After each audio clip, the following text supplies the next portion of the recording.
بسم اللہ الرحمن الرحیم۔ سامعین، آج ہم بات کریں گے نبی علیہ السلام پر پہلی وحی کس طرح سے نازل ہوئی۔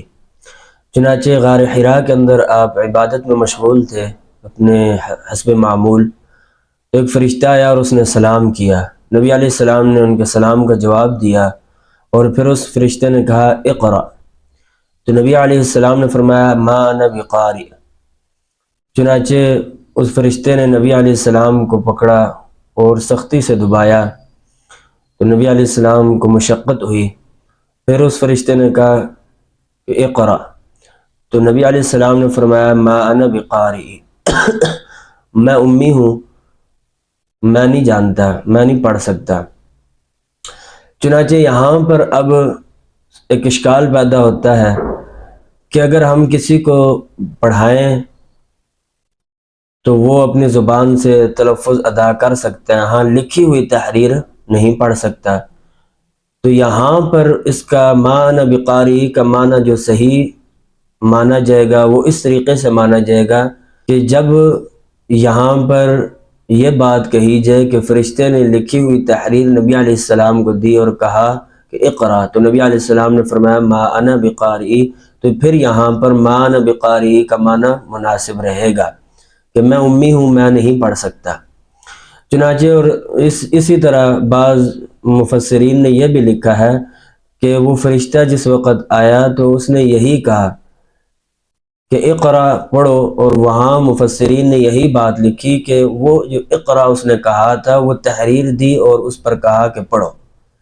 تو چنانچہ نبی علیہ السلام نے فرمایا کہ میں لکھی ہوئی تحریر نہیں پڑھ سکتا، فرمایا ما انا بقارئ۔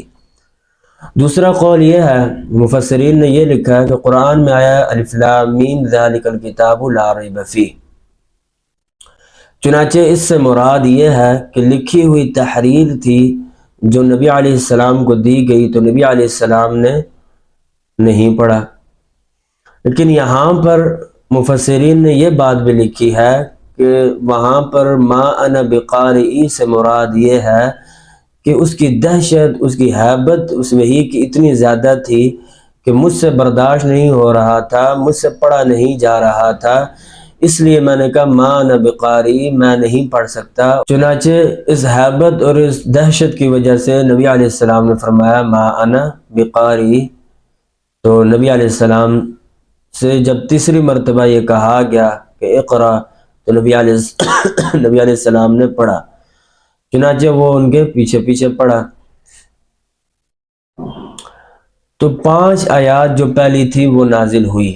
اعوذ باللہ من الشیطان الرجیم، بسم اللہ الرحمن الرحیم، اقرأ بسم ربک الذی خلق، خلق الانسان من علق، اقرأ وربک الاکرم، الذی علم بالقلم، علم الانسان ما لم یعلم۔ یہ 5 آیات نازل ہوئی، پہلی وحی یہ تھی۔ چنانچہ نبی علیہ السلام جلدی سے گھر تشریف لائے اور فرمایا زملونی زملونی، میرے اوپر چادر ڈال دو۔ حضرت خدیجہ رضی اللہ تعالی عنہ کو سارا واقعہ بتایا تو حضرت خدیجہ رضی اللہ تعالی عنہ نے ان کو تسلی دی اور فرمایا کہ اللہ تعالیٰ آپ کو اس طرح نہیں چھوڑیں گے، اللہ تعالیٰ آپ کی مدد فرمائیں گے، اور یہ قرآن کی آیات جو آپ پر نازل ہوئی ہیں یہ نبی کے اوپر نازل ہوتی ہیں، اس طریقے سے اللہ تعالیٰ آپ کو اکیلے نہیں چھوڑیں گے۔